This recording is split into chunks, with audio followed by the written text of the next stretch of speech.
김영민 의원님. 네, 제가 웬만하면 지적 안 하려고 했는데 우리 여당 의원님들은 항상 검사 탄핵이나 무슨 얘기가 나오면 방탄이다, 이재명 대표 방탄이다라는 것을 입에 달고 살고 무슨 고장난 레코드처럼 계속 반복적으로 악용하고 있습니다. 그게 전혀 아니지 않습니까? 한번 볼까요? 검사 탄핵, 뭐 이재명 대표 수사한 검사를 탄핵했다고요? 일단 검사가 잘못하면 탄핵하는 겁니다. 그리고 만약에 이재명 대표 수사가 일부 있었다 쳐더라도 이미 수사 끝났고 기소한 사안입니다. 이게 왜 갑자기 뒤늦게 방탄이 되는 겁니까? 기소 다 했는데. 그리고 법 왜곡죄요? 법 왜곡죄도 이미 다 기소가 끝났습니다. 이재명 대표 다 기소 끝났기 때문에 이재명 대표에 대한 방탄이 아니라 기본권을 지키자는 거예요. 검찰이 얼마나 그동안 조작 수사를 많이 했고 국민의 기본권을 얼마나 침해했는지 지금 거리에 나가보세요. 사법 피해자들이라고 하면서 이분들이 진짜 피눈물을 쏟고 있습니다. 이런 분들을 우리가 구제하기 위해서 법 왜곡죄가 필요한 것이죠. 게다가 모호하다라는 표현도 하셨는데 이미 법률 선진국가인 독일에 법 왜곡죄가 있습니다. 법 왜곡죄를 통해서 수사기관이 권한을 함부로 남발하고 남용하는 것을 제어하는 역할을 하고 있어요. 그리고 또 방통위 탄핵? 이게 이재명 대표랑 무슨 상관입니까? 왜 거기다 자꾸 방탄이니 뭐니 왜 갖다 붙이는지 이해할 수가 없습니다. 그리고 우리가 국정조사하는 것 이게 또 왜 이재명 대표랑 방탄이랑 연결됩니까? 이게 전혀 맞지가 않는 것인데 적당한 수준에서 뭐 문제 제기를 하시는 거면 저희가 듣고 넘어가겠는데 이걸 이렇게 지속적으로 반복하는 이유를 모르겠습니다. 굳이 따지자면 이런 것들을 지속적으로 반복하는 이유를 제가 이제 오늘 알 것 같아요. 왜? 그동안 야당이 뭘 하든 무슨 행동들을 하든 정부를 견제한 어떤 것을 하든 그것을 다 이재명 대표의 방탄으로 연결해서 못하게 하려고 하는 그런 프레임을 씌우려고 이재명 대표를 기소한 것 아닌가. 진짜 정치적 기소를 한 것 아닌가. 검찰과 여당과 대통령실이 협작해서 이거 기소하고 야당이 아무것도 못하게 만들려고 정치적 프레임 씌우려고 했던 거 아닐까라는 의구심이 들 정도입니다. 그거 오늘 자백하는 거 아닌가 그런 생각이 듭니다. 그래서 위원장님 뭐 의원님들이 각자 자기 정치적 책임하에 발언하는 것은 다 좋은데 이런 반복적이고 사리에 맞지 않는 주장들에 대해서는 우리가 좀 걸러야 되지 않을까 이런 경고도 한번 주셨으면 좋겠습니다. 이상입니다. 자, 위원장으로서 의사진행 발언이기 때문에 또 답변을 드리겠습니다. 제가 모두 발언해서 오늘 12시 이전에 끝내는 게 목표이기 때문에 가급적이면 질문 시간도 잘 지켜주시라 이렇게 말씀을 드렸습니다. 그래서 의사진행 발언은 가급적이면 지양하는 것이 좋겠다 이런 생각이 듭니다. 자, 저는 위원장으로서 이렇게 생각하고 진행을 하고 있습니다. 민주당 의원들이 주장하는 것이 다 제 마음에 100% 만족하겠습니까? 또 국민의힘 의원들이 주장하는 것이 100% 제가 틀렸다 이렇게 생각하겠습니까? 그렇지는 않습니다. 다만 의견과 주장, 표현의 자유 이런 부분은 충분히 하실 수 있기 때문에 그런 부분에 대해서는 제가 개입하거나 제재하지 않고 있습니다. 그러니까 양쪽 주장은 이런 거예요. 국민의힘에서는 민주당 의원들이 무슨 말을 하면 기승전 이재명 방탄 이렇게 실제로 주장하고 있고 또 민주당 우리 의원님들은 기승전 다 김건희 방탄 아니냐. 다 이 윤석열 대통령 탄핵 막으려고 탄핵 방탄 아니냐 이렇게 주장을 하는 거예요. 그거는 사실 여부와 관계없이 주장인 겁니다. 그리고 그것은 국민들이 생각하고 판단하고 그리고 지지율로 나오는 거예요. 그리고 정치적인 책임을 지는 거죠. 그렇기 때문에 4년마다 2년마다 우린 지방선거 총선에서 또한 5년마다 대통령 선거에서 국민들이 거기에 대해서 평가하고 심판하는 겁니다. 그래서 그 판단의 몫은 국민들이 하는 것이다 이렇게 생각해서 그런 유의 발언들에 대해서는 제가 별로 제지하지 않고 개입할 생각도 없습니다. 다만 팩트가 틀린 것은 제가 개입하고 이렇게 한다고 말씀을 드렸어요. 한 가지 제가 계속 일관되게 드리는 말씀은 법사위에서 대통령 탄핵 청원 청문회라든가 검사 탄핵 조사 청문회라든가 이런 것은 국회법 절차에 따라서 진행되는 것이고 그래서 그것은 합법적이에요. 근데 국민의힘 의원들이 그걸 불법적으로 주장하는 것에 대해서는 제가 계속 지적을 한 바 있습니다. 따라서 그런 부분에 대해서는 제가 그렇게까지 말씀드렸어요.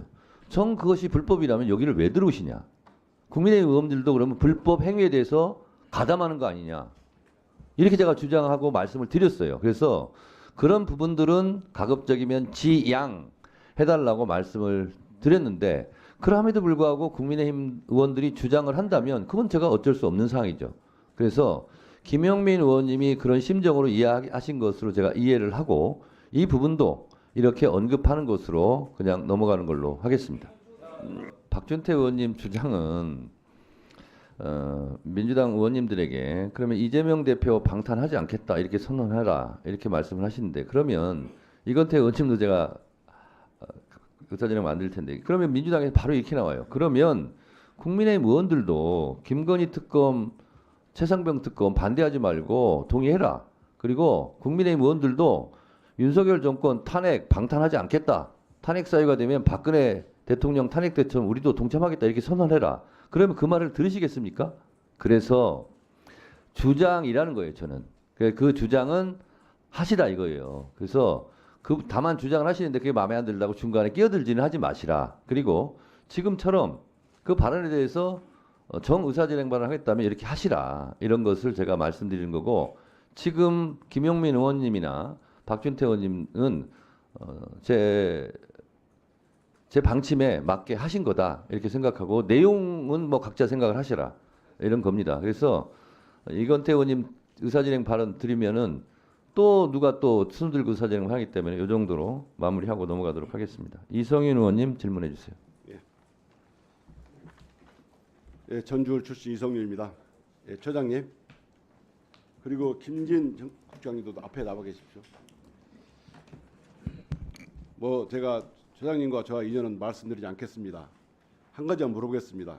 헌법재판관 또는 대법관 후보로 몇 번 재평 동의 받았습니까? 동의서 몇 번 동의했습니까? 저 검증 동의서를 내달라는 거에 2번 했습니다. 두번 했습니까? 대법관하고 대법원에서 대법원에서 그 추천하는 그 헌법재판관에 2번 검증 동의서를 대법원에 냈었습니다.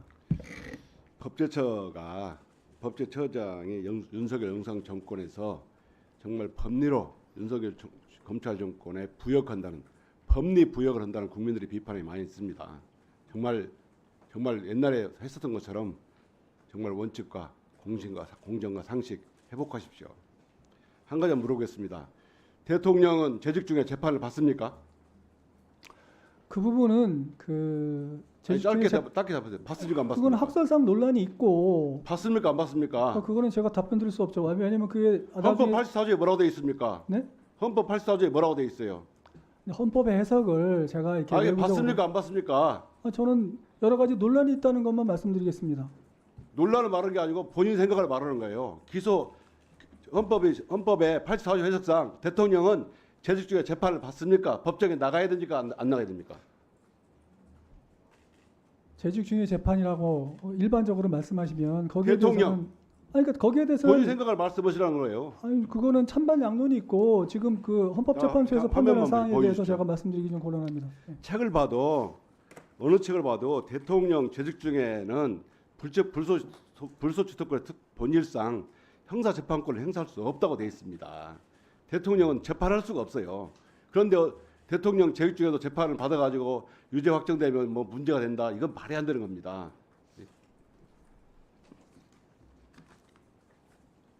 처장님, 지난번에 그 검사의 수사 개시 범위에 관한 대통령 관련해서 심사 보고서가 없다고 말씀하셨죠? 네, 그거는 보고서를 만들 필요가 없었습니다. 왜냐하면 저희는 적법하다고 봤으니까. 아니 그런데 보고서를 만들 필요가 없어서 중하지 않아서 그렇습니까? 아까 말씀하셨으니까 법률에 중요한 사항을 이임했기 때문에 굉장히 중요한 것처럼 말씀하셨는데 보세요. 다음 법무부에서 8월 31일 날 심사를 했는데 8월 31일 날 결정을 했어요. 뭐 심사를 했습니까? 충분히 했습니다. 뭘로 했습니까? 아니 법무부에서 심사안으로 온 거를 충분히 봤죠. 아니 법제처에서 심사를 했냐고요. 했습니다. 그럼 구두보고 받았습니까? 네? 구두 보고 받으셨어요? 그렇지만 어떤 법안을 가져와서 네 구두 보고 받고 아니, 심사 보고서를 만들게 돼 있잖아요. 심사 보고서를 만드는 거는 그거는 그 좀 복잡하거나 특별한 예를 들면 여러 가지 아니, 상황이 예, 먼저 그건 구두로 와서 직원이 구두로 와서 보고하고 구두로 결정하셨습니까? 저는 충분히 그렇게 결정할 수 있다고 봤습니다. 그래요? 아니 하루 만에 이 중요한 것을 하루 만에 법무부에서 의뢰하고 법무부에서 법제처에 결정했다고요? 자 다음 보겠습니다. 이게요 법제처 법제업무 편람을 바꾼 것이 수상합니다. 이게 2020년도에 보면 심사 보고서를 작성해서 작성하도록 의무화돼 있었어요. 예? 근데 자 김진 국장님 이걸 갖다 심사 보고서를 임의적으로 바꾼 것이 언제입니까? 예, 법제정책국장 김진입니다. 이제 22년도 국회에서 저희 이제 심사경과 보고서 편람. 아 짧게 얘기해서 언제예요? 23년 초입니다. 왜 바꿨습니까? 그 22년도에 심사경과 보고서를 좀 이렇게 좀 체계적으로 관리하라는 그런 지적이 있어서 그 지적에 따라서 심사경과 보고서를 좀 이게 왜 바꿨냐고요? 예, 그 말씀드린 대로 그전에도 이 법제업무 편람에 의해서 심사보고 작성해도 아무런 문제 없이 잘 돌아갔잖아요. 심사경과 근데 왜 보고서라는 갑자기 게 바꿨냐고? 의무적으로 작성하는 자료는 아니고요. 그 저희가 아, 이제 임의적으로 결제 작성할 수 있도록 제가 바꿨잖아요. 말씀을 드리겠습니다. 네, 들어가세요. 처장님, 네. 하루 만에 법무부에서 심사 의뢰가고 하루 만에 결정한 것은 처장님 말씀에 지금 의원들 질문에 그렇게 중요하다고 말씀했는데도 불구하고 심사를 안 했다는 것밖에 안 보여요. 그 부분은 국회에서 사전 심사보고 작성하지 않았다고 계속 질책을 하자 이 법제업 변화를 바꾼 겁니다. 이 의무적 필수적 의무적에서 임의적으로 바꾼 거예요. 예? 더군다나 이렇게 되면 모든 걸 지금 법제처는 중요한 것을 구두로 하고 있습니까? 국민들은 어떻게 법제처에서 문서로 작성하지 않고 구두로 작성을 심사하고 답변 드려도 되겠습니까? 예? 네, 짧게 하세요. 네. 아까 그 법무부의 그 검사 수사 개시에 관한 대통령령은 저희가 이미 그 사전 심사 의뢰가 들어와서 8월 10일자부터 시작해서 사전 심사가 진행됐다는 점을 말씀드렸고요. 그 하루 만에 심사한 건 아니고요. 그 심사 경과 보고서 작성과 관련해 가지고 업무 편량을 바꾼 것은 그게 원래 이전에도 그게 반드시 작성해야 되는 것이 아니고요. 어쨌든 저희가 아니요. 자, 질의 시간 끝났고요. 네, 네, 알겠습니다. 그거는 체계적으로 관리하기 위해서 어쨌든 임의성 여부에 대해서 처장님. 직원들 이렇게 생각합니다. 그 부분은 대한민국이 법치국가잖아요. 모든 것은 법률에 따라서 행정 절차도 해야 될 것 같고 그리고 서류로 해야 될 것 같고요. 그리고 충분한 심의 과정, 심사 과정, 수기 과정 이런 걸 좀 거쳐야 될 것 같고요.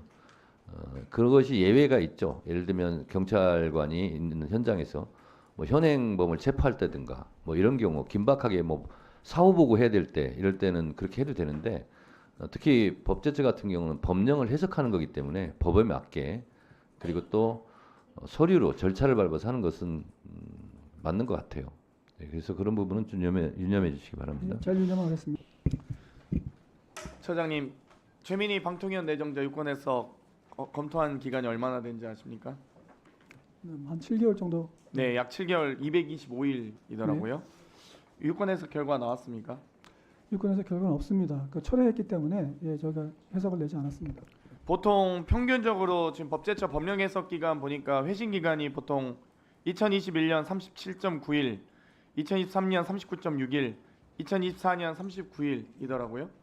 이 사안만 이렇게 어려운 유권 해석 심의가 어려웠습니까? 검토하시는데? 어려웠습니다. 그런가요? 왜요? 아까 어떤 그 부분이? 부분에 대해서 아까 말씀드렸는데요. 그게 지금 이게 225일 걸릴 만한 사안이라고요? 방통위가 법제처에 요청한 유권 해석 내용은 딱 한 줄이었습니다. 한국정보산업연합회 상금 부회장직을 역임한 자의 경우 방통위 설치법 제10조 1항 2호의 결격사유에 해당하는지 이 한 줄을 해석하는데 225일이 걸린다고요? 그렇습니다. 선례도 없고 이게 굉장히 중요한 문제였기 때문에 고민을 많이 했습니다. 근데 네. 그러면 유권 해석에 대해서 법령 해석 심의 열렸습니까? 안 열렸습니다. 왜냐하면 저희가 내부적으로 어느 정도 정리가 된 열지도 다음에 않았는데 무슨 심의를 하지 않으신 거잖아요, 아예. 아니 그게 심의위원회가 열리지 않았잖아요. 심의위원회가 열리기 그럼 위해서는 무슨 어디서 검토를 합니까? 법령 해석 심의가 열리지도 않았는데 어디서 지금 검토하셨다는 거예요? 누가 검토하셨습니까? 그 저희가 내부적으로 처장님이 검토를 혼자 먼저 하는 개인적으로 거죠. 한 겁니까? 아니죠. 저희 그 해석국에 있는 실무자하고 제가 같이 검토를 하는 거죠. 검토해서 저희가 어느 정도 결론이 나름대로 이게 그 뭐 갑설을설해가지고 검토라는 명분으로 네. 붙잡고 계신 거죠. 심의 개최도 하지 않고 심의 안건으로라도 올리셨어야죠. 심의 논의를 왜 처장님 혼자서 합니까? 225일이나 걸려서 심의위원회는 이건 저희가 의도적으로 내부적으로 정리가 심의를 된다는 방해하는 거거든요. 겁니다, 처장님이. 그렇지 않습니까? 그 국회가 지적하시는- 그러면 국회가 선출한 방통위원회에 대해서 이 국회 의결을 추천안에 대해서 결격 사유를 법제처가 그럼 해석하는 건 가능한 일입니까? 가능합니다. 왜냐하면 저희가 법제처의 해석은 정부의 집행을 통일하기 위한 사실상 것이거든요. 국회의 입법권을 법제처장이 마비시킨 겁니다. 국회 추천직을 왜 법제처장이 가타부타합니까? 그럴 권한이 있습니까? 그러니까 정부의 그 집행을 통일하기 위한 법 해석을 하는 거지 않습니까? 그래서 대통령께서 이 사람을 임명할 것인지를 결정해야 되지 않습니까? 그런 법률 이게 바로 정부가 법률을 집행하는 거니까요. 정부 법률의 집행을 위해서 법제처가 유권 해석을 최종적으로 할 수 있는 권한이 있기 때문에 그렇습니다. 법제처의 법제 업무 운영 규정 제26조 아시죠? 말씀하십시오. 행정 관계 법령에 대한 해석을 한다. 그렇습니다. 헌법기관이 소관하는 법령에 대한 해석권도 있습니까? 법제처가? 헌법기관에 대한 헌법에 대해서는 저희가 해석하지 않습니다. 그렇죠. 국회 추천도 헌법기관에 소관하는 이 권한 아닙니까? 근데 왜 법제처가 마음대로 이 직무규정에도 없는 내용을 해석하고 마음대로 의사진행을 막고 합니까? 방송통신위원회법은 헌법이 아니지 않습니까? 국회 추천 권한이잖아요. 근데 국회가 방송통신위원회법의 권한을 결격사유. 행사해서 추천을 했는데 방통위가 그걸 막을 권한이 있는지 또 법제처가 막을 권한이 있습니까? 방통위 법에 의해서 국회에 추천을 하지만 국회가 추천하는 권한 자체가 국회 의결로 권한으로 의결한 거 아닙니까? 그러면 개인이 국회의장 개인이 추천했습니까? 아니잖아요. 국회 본회의 의결을 통과한 안건 아닙니까? 그리고 의원님께서 질문하시는 취지는 국회에서 의결을 하면 무조건 다 임명해야 된다 그런 취지로 그렇죠. 말씀하시는 겁니까? 그렇죠. 그 그게 부분에- 상권분립 아닙니까? 그 부분에 대해서는 저는 동의하지 않습니다. 왜냐하면 용어가 추천이지 않습니까? 국회가 본회의 의결로 추천을 했는데 그럼 그걸 대통령이 하기 싫다고 막거나 아니, 법제처가 유권 해석을 마음대로 해가지고 국회 추천 권한을 제한할 수 있습니까? 법제처가 국회 입법권을 제한할 수 있습니까? 그렇게 말이 안 되죠 그건. 아니죠. 왜냐하면 그렇게 말씀하신다면 국회에서 추천하는 것은 반드시 임명해야 된다 그러면 임명해야죠. 국회가 임명권 행사하는 거지 않습니까? 그러면 거부권을 행사하는 거죠. 국회 추천 권한에 대해서 그러면 법제처나 또는 대통령이 거부권을 행사할 수 있습니까? 인사에 대해서 입법도 아니고 법안이 아니지 않습니까? 추천직은. 아니요. 그렇게 말씀하시면은 국회가 행정부 공무원을 임명하게 되잖아요. 아니 권한도 없다니까요. 법제처는 법제처가 국회 추천 권한을 막을 권한이 어디 있냐고요. 저희가 막는 것이 아니고 대통령의 임명권 행사를 보좌하는 거 아닙니까? 대통령도 임명 권한을 거부할 수 있는 권한이 없잖아요. 국회 추천에 대해서 왜 대통령이 거부권 행사합니까? 입법권도 여러 결격 가지- 사유가 없는데 해석도 안 하고 심의 개최도 안 하셨잖아요. 아니, 심의 개최는 최종적으로 하는 것이니까요. 네. 이 부분도 국민들이 잘못 인식할 수 있기 때문에 처장님 말씀에 처장님 대법원장은 국회에서 본회 의결 사항이죠. 대법원장. 그렇습니다. 그러면 의결해서 하면 국회에서 대법원장을 임명하는 겁니까? 그건 아니잖아요. 헌법재판관, 대법관 국회에서 다 의결하거든요. 그러면 국회에서 의결해서 본이 통과했으니까 국회가 임명했다라고 말할 수 있어요? 그렇지 그건 않습니까? 아니잖아요. 주문이 그래서 그렇게 되지 않습니까? 아까 말씀하실 때 그러면 그게 국회에서 임명하는 거죠. 이렇게 말씀하시는 것은 대단한 비약이다 이렇게 생각이 듭니다. 그래서 그런 것은 좀 잘 생각하셔서 말씀하셨으면 좋겠어요. 네, 차장님. 차장님. 네. 네. 누구를 현충원 국립묘지에 안장할 것인지 이런 것을 결정하고 처리하는 업무 국가보훈부 업무 맞죠? 맞습니다. 그러면 이런 국가보훈부의 업무는 대통령의 업무 맞죠? 대통령의 지휘감독권 하에 있는 업무죠. 네. 지난번 이 법사위 자리에서 우리 차장께서는 국가보훈부 업무는 대통령의 업무다라고 확인을 한 바가 있습니다. 오늘도 같은 말씀 해주시는데요. 지금 최근에 김건희 여사의 디올백 수수 청탁금지법 위반에 대해서 검찰이 대통령의 직무 관련성이 없다라고 불기소 결정을 했습니다. 그런데 지금 청탁금지법에 의하면 공직자의 배우자가 공직자의 직무와 관련해서 금품을 수수할 경우에는 공직자인 대통령, 공직자는 그 금품에 대해서 즉각 신고를 하고 반환해야 한다라고 규정이 되어 있습니다. 그렇기 때문에 우리 방금 차장님 답변에 의해서도 이 사안은 명백히 당시에 그 최재형 목사가 현충원 안장에 관한 청탁을 했었고 그와 관련해서 금품이 수수가 됐기 때문에 이는 공직자인 대통령의 청탁금지법 위반이고 그 내용을 신고하고 반환해야 하는 그런 의무를 위반했기 때문에 이는 형사처벌 대상입니다.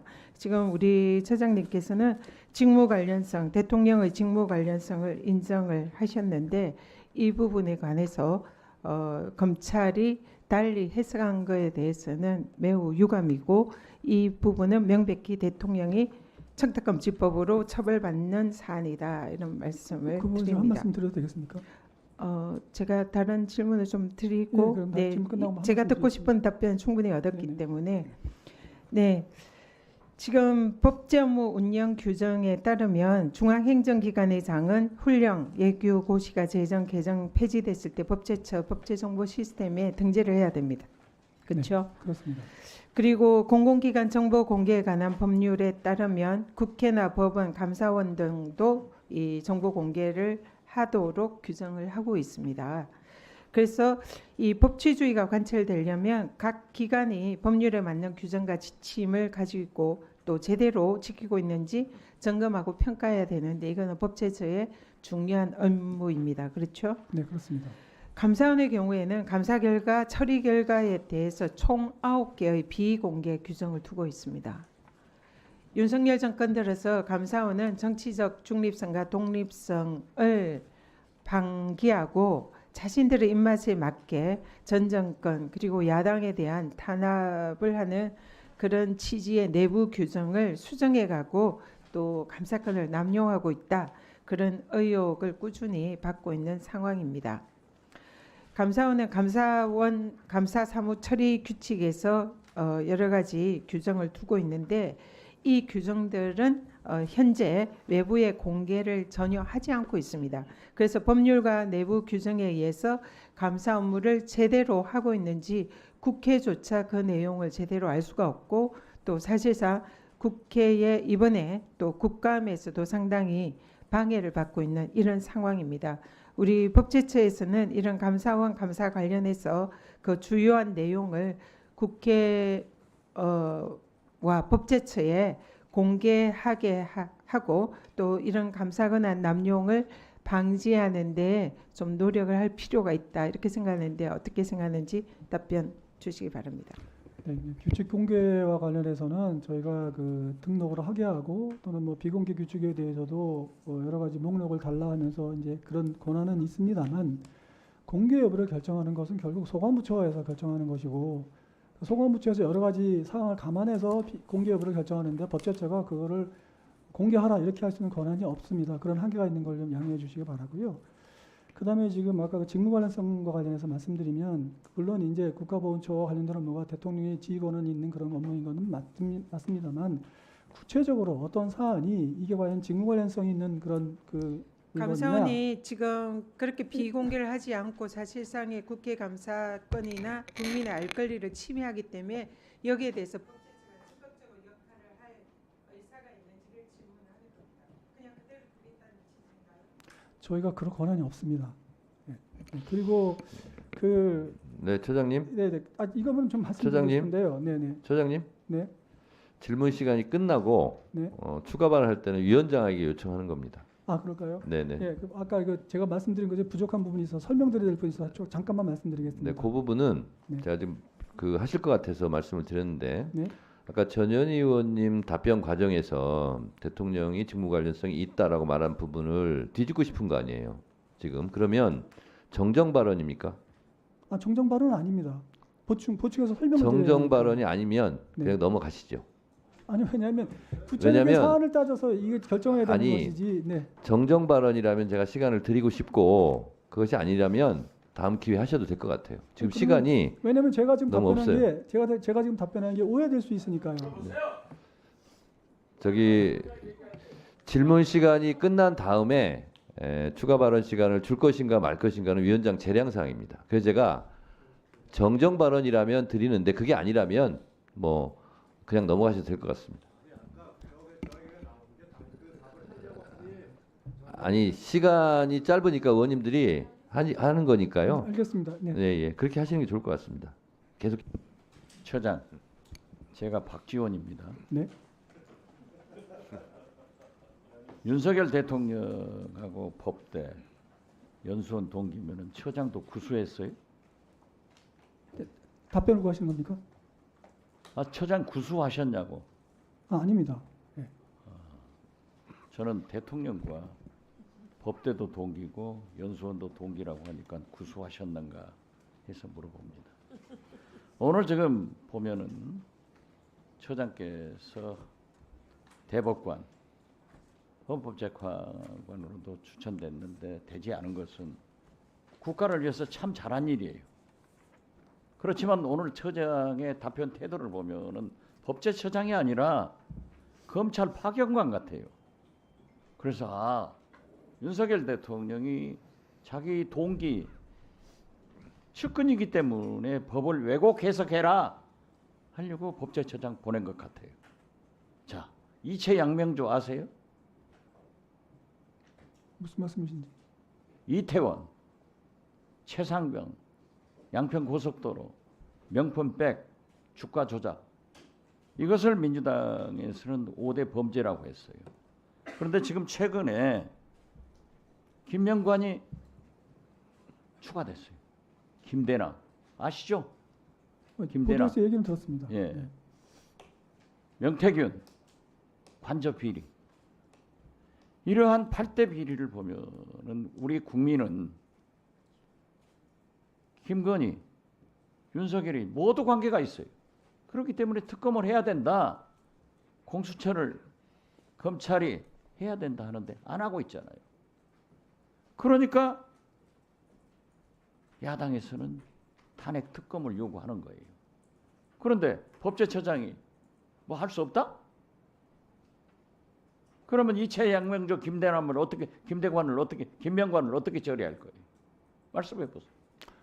제가 할 수 없다고 하지는 않았습니다. 제가 특검을 할 거냐 말 거냐는 이건 정치적인 문제이기 때문에 그건 정치권에서 해결해야 할 문제죠. 그렇지만 다만 특검을 하겠다고 하실 때는 그 특검이라고 하는 것이 기본적으로 공정한 심판관이라는 얘기를 제가 했지 않습니까? 법치주의 기본이에요. 그러니까 자, 특검이 임명될 때 공정한 사람을 한동훈 임명할 수 있는 대표가 장치를 만드시면 한동훈 대표가 저희가 이의를 제기할 건 없을 것 같습니다. 됐어요. 네. 한동훈 대표가 오늘 또 김건희 여사는 공직자가 아니다. 김건희 영부인이 공직자입니까? 민간 신분입니까? 말씀해 보세요. 당연합니다. 한동훈 대표가 맞잖아요. 그러니까 기본적으로 대통령의 배우자가 대통령은 아니죠. 그렇죠. 그건 맞습니다. 예. 그럼 한동훈 대표 말이 맞아요. 그런데 자기 스스로도 영부인을 하지 않겠다고 해가지고 만하게 군원이 김건희 여사한테 나오기 때문에 우리는 특검을 하자고 하는 거예요. 자, 최근 법제처에서는 예규를 전부 보고받아서 심사할 권한이 있죠. 사후적으로. 예. 사후적으로 그러니까. 그렇습니다. 예. 그런데 그 내규 209건이 법제처에서 요구해도 제출하지 않아요. 그 중에 검찰이 76개, 51%를 제출하지 않는데 이건 검찰 출신 법제처장이 가서 친정 봐주는 거예요. 직무 유기를 하고 있는 거예요. 받아야 될 것 아니에요. 이 검찰 내규 중에는 성폭행 등 여러 가지 인권 문제가 있어요. 받아야 되는 거예요? 안 받아야 되는 거예요? 그 의원님 말씀하신 취지는 잘 알겠습니다만 안타깝지만 저희가 강제로 받을 권한이 없습니다. 예. 39건, 기본적으로- 39건이 검찰에서 제출하지 않고 있어요. 그럼 법제처에서 권한이 없다? 기본적으로 이제 그 공식적으로 공개되는데 어쨌든 목록 이게 등재하도록 저희가 요청은 하고 있습니다만 그러면서 소방부처에서 하지 않을 때 지금 현재서 심의 중인 문제에 대해서는 현재 심판 전에 법제처에서 위법이다. 검수한 박법 위법이다. 이런 의견을 할 수 있어요? 헌재가 심의 중인데 법제처장이 위법이다. 이것은 재판 가이드라인이 대통령 동기가 검찰 출신이 압력하는 거 아니에요? 어떤 점을 말씀하신 건지. 검수한박 문제 네. 위헌이다, 위법이다. 헌법재판소 판결 앞두고 이런 얘기 할 수 있느냐 이거예요. 그 검수항목법과 관련해 가지고는 법무부에서 소송을 냈었지 않습니까? 그때 말씀하시는 건가요? 아니 그러니까 네. 어떻게 됐든 재판을 앞두고 있는데 정부에서 법제처장이 윤석열 대통령 대학 연수원 동기니까 헌법재판관도 대법원장도 대법관도 안 보내고 법제처장 보내니까 위헌이다, 위법이다 이런 얘기를 할 수 있느냐 이거예요. 그러니까 틀려먹었잖아요. 네. 처장님, 답변해도 되겠습니까? 윤석열 대통령과 대학 동기입니까? 대학원 동기입니까? 대학 동기입니다. 대학 동기입니까? 그렇습니다. 같은 학번입니까? 그렇습니다. 네, 알겠습니다. 다음은 김승원 변호사님. 처장님, 저희 존경하는 박지원 의원님께서도 말씀하셨듯이 처장님은 우선 윤석열 대통령과 대학 동기시고요, 같은 과 동기시고 또 연수원도 같은 동기시고, 그죠? 그렇습니다. 예, 또 윤석열 대통령께서 소송을 하려고 할 때 그 소송의 대리인이셨고 또 20대 대통령 인수위 위원이셨죠? 아니 그 위원은 아니고 자문위원 했습니다. 인수위원, 자문위원. 자문위원. 네네. 예. 그러니까 국민들께서 볼 때는 처장님께서 굉장히 대통령과 가까우신 분이고 그래서 법제처장에 온 것 아니냐 이런 의구심을 갖고 있기 때문에 처장님의 그 언행이 굉장히 신중해야 될 필요가 더 있는 겁니다.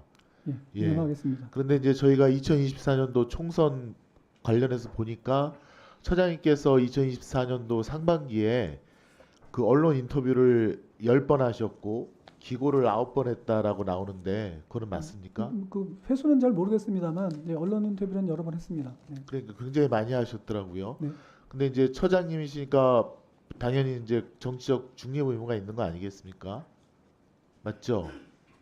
근데 이제 정체적으로 민감한 근데 대통령 거부권 행사라든가 또 수사기소 분리에 대해서 굉장히 목소리를 많이 높이셨고 특히나 대통령 거부권에 대해서는 마치 국회에 책임이 있다라는 취지로 인터뷰도 하셨어요. 입법 절차를 무시하고 밀어붙인 국회에 책임이 있기 때문에 대통령께서 거부권을 할 수밖에 없었다. 대통령 거부권 불러 뭐 이런 제목으로 했는데 이거는 굉장히 좀 공직자로서 위험하다고 생각하고 또 아까 어느 의원님 질문에 대법관 후보자로서 혹은 헌법재판관 후보자로서 2번 정도 인사검증 동의서를 내셨다고 하는데 이 어느 국민이 처장님께서 헌법재판관 가시면 공정하게 재판하겠다고 믿겠습니까? 그런 의구심이 드는 겁니다. 거의 대통령의 복심 아닙니까? 함께한 사람 아닙니까? 그러니까 언행을 특별히 조심하셔야 되고 특히나 거부권은 국민들께서 60% 이상 대통령 거부권 권한 남용이다. 이거 한계 일탈했다라고 여론조사에서 그렇게 다 밝혔는데 오늘도 그러지 않습니까? 거부권 한계가 없다라고. 그렇지만 저희 헌법학 개론 배울 때 거부권 행사에도 다 내재적 한계가 있다. 그런 거 다 알고 그렇게 배웠지 않습니까? 그다음 윤석열 대통령께서도 최순실 특검할 때 대통령의 영향을 받는 특별검사가 임명되는 거는 차단시켜야 된다. 그래서는 안 된다라고 백서에 쓰시기도 하셨고요. 그러니까 이런 거를 좀 감안해서 처장으로서의 그 언행을 좀 신중하게 하실 것을 당부드리고요. 저희가 보니까 법제처가 좀 일이 많이 빵꾸가 나는 것 같습니다. 저희 PPT 한번 보실까요?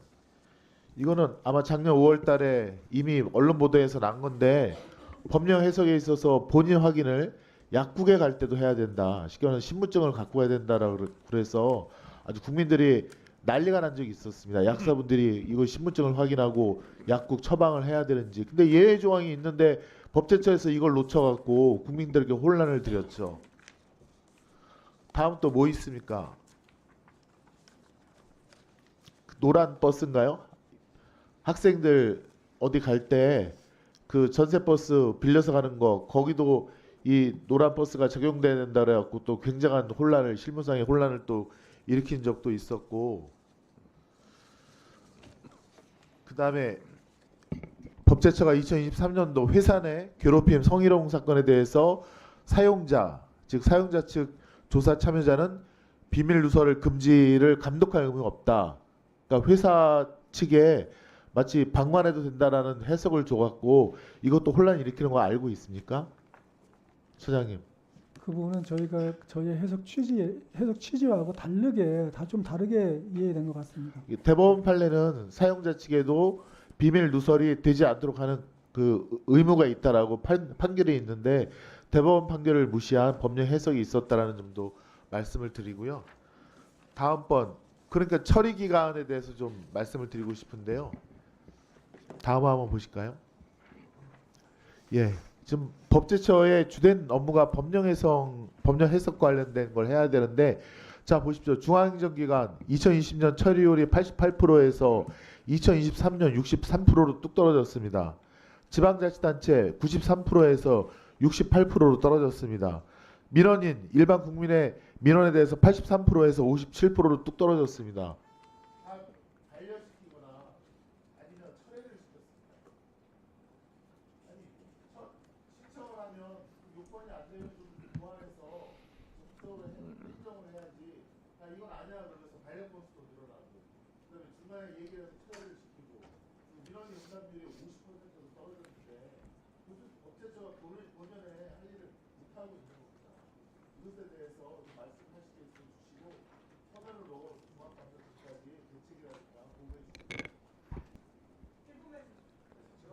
사실관계에 틀린 것은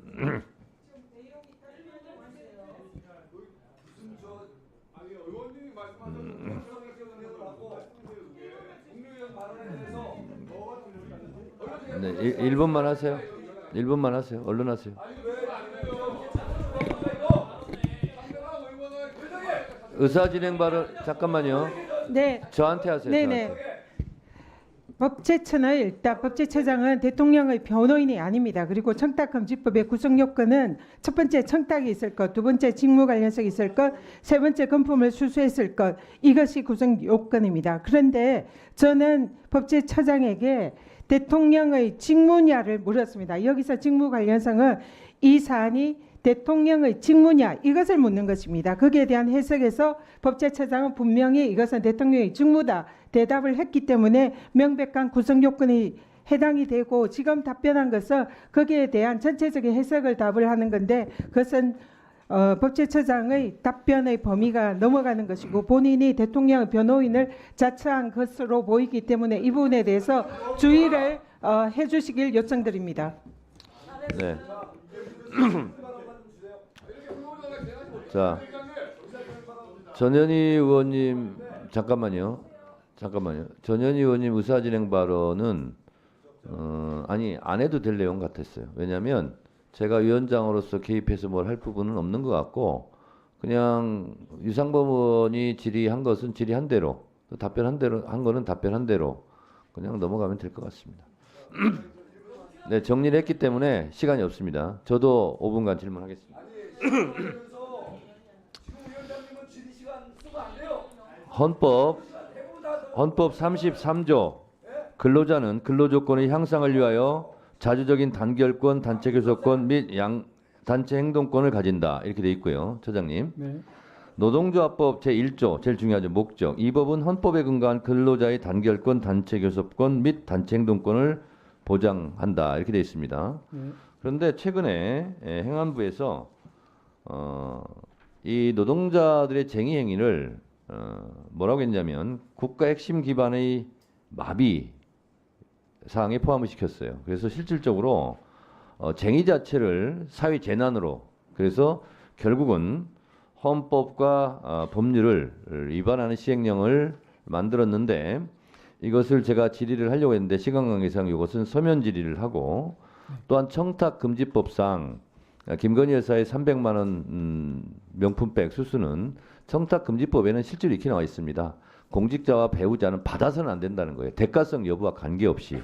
그래서 이것에 대해서 검찰이 불기소 처분한 것이 법적으로 맞는지, 이런 부분 그리고 대통령 거부권 제한이 부당하다고 했는데 거기에 대한 헌법학자들의 의견이 있는데 여기에 대한 견해, 방통위를 마비시켜서 실제로 최민희 전 방통위원을 유권 해석을 7개월 끊었던 것은 정치적 셀프 무능 아니냐, 이런 의견 제가 질의, 또 증가법상 국회 자료 요구 제출 유권 해석 이런 것은 서면 질의로 제가 하도록 하고요. 이런 걸 하면 시간이 좀 없기 때문에 좀 비교적 소프트한 것을 우리 처장님께 질문하도록 하겠습니다. 처장님, 윤석열 대통령은 하고는 절친이죠? 예, 뭐 친한 사이죠. 예, 평가의 나름이 잘 아는 사이죠. 예, 그래서 친합니다. 여쭤봅니다. 의리남입니까 아닙니까? 네? 의리남. 의리가 있습니까 없습니까? 그거는 너무 개인적인 질문이기 때문에. 아니 본인이 제가- 생각하시기에 그- 의리가 있는 남자잖아요. 의리 없는 남자라고 말씀은 못 하시겠죠. 자, 저도 의리 있는 남자 같아요. 제가 네. 보기에. 네. 그런데 국민과의 의리를 좀 잘 지켰으면 좋겠다. 그런 생각이 들고. 근데 의리를 지키는 분이 제 기억으로 딱 2명이 있어요. 김건희 여사에 대한 의리는 잘 지키고 있다. 또 한 명, 의외로 박근혜 대통령에 대한 의리를 잘 지키고 있다. 이런 생각이 듭니다. 그것이 측은지심적 의리인지 아니면 정략적 의리인지는 잘 모르겠어요. 자, 그런데 과도한 의리 아닌가. 의리도 법 안에서의 의리를 지켜야 된다. 이런 생각이 듭니다. 대통령 등의 경우에 관한 법률 제4조는 대통령 임기 만료 전에 퇴임한 경우, 즉 탄핵된 경우는 또는 재직 중 사망한 경우는 경호 기간을 5년으로 규정하고 있습니다. 근데 1차에 대해서 연장을 할 수 있어요. 그럼 5년입니다. 그걸 따져보면 박근혜 대통령 경우는 2027년까지만 법적으로 하게 돼 있습니다. 그러면 2024년이죠, 지금. 그런데 경호동을 짓는다고 지금 예산을 투입하고 있어요. 56억 이렇게 투입하고 있는데 이미 34억이 투입이 됐대요. 그러면 공사기간을 빼면 실제로 2년이에요. 그러면 2년이 지나면 법적으로 이 경호동은 의미가 없습니다. 만약에 그때 다시 이 법을 바꾸면 소급 입법이 돼요. 이럴 때 사후적으로만 하신다고 그러는데 사전적으로 이런 경우는 문제가 될 수 있습니다. 그래서 기재부에 대해서 이 예산을 왜 집행하냐, 이거는 문제가 있지 않겠냐, 이렇게 말할 생각이 있습니까 없습니까? 글쎄, 문제가 있는지 한번 살펴보겠습니다. 아니 지금 말씀하신 문제가 부분에 있어 대해서. 보이죠? 아니 그러니까 제가 지금 여기서 아니, 바로 처장님, 질문하신 거 답변해 보세요. 드리긴 그렇고요. 2년간만 필요한 곳에 지금 경호동을 짓는다고 지금 56억을 투입해서 경호동을 짓고 나면 2년 동안은 이거 뭐합니까? 흉물이에요. 무용지물이 되는 거예요. 그러면 국민의 혈세가 낭비되는 겁니다. 매우 곤란한 상황이 발생하지 않겠습니까? 한 가지 사례를 한번 말씀드리면 이전에 사례를 말씀하지 마시고 이런 경호 사례가 없어요, 지금까지. 대통령 경호 업무시설 관련해서. 고민이 됩니까 안 됩니까? 그러니까 어쨌든 아니 이게 고민이 돼요 안 돼요, 고민이 처장님? 됩니다. 어쨌든 그 기간이 지난 다음에 한번 이효 여사 때 그때 이제 6호 4조제 6호를 적용해 가지고 그밖에 처장의 경우가 필요하다고 인정되는 경우에 국내 요인 해가지고 자, 옆에 조언을 받아서 답변하시는데 그렇게 하지 마시고 고민하시고 저한테 답변해 주세요. 그런 적이 있는데 서면으로 고민해 보겠습니다. 답변 제출해 주시기 바랍니다. 네, 네. 고민되죠?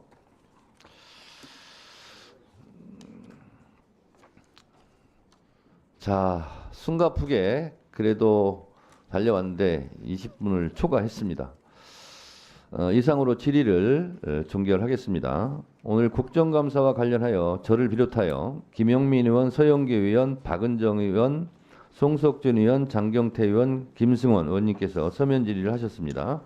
서면 질의에 대한 답변서는 일주일 이내에 우리 위원회와 해당 위원에게 제출해 주시기 바랍니다.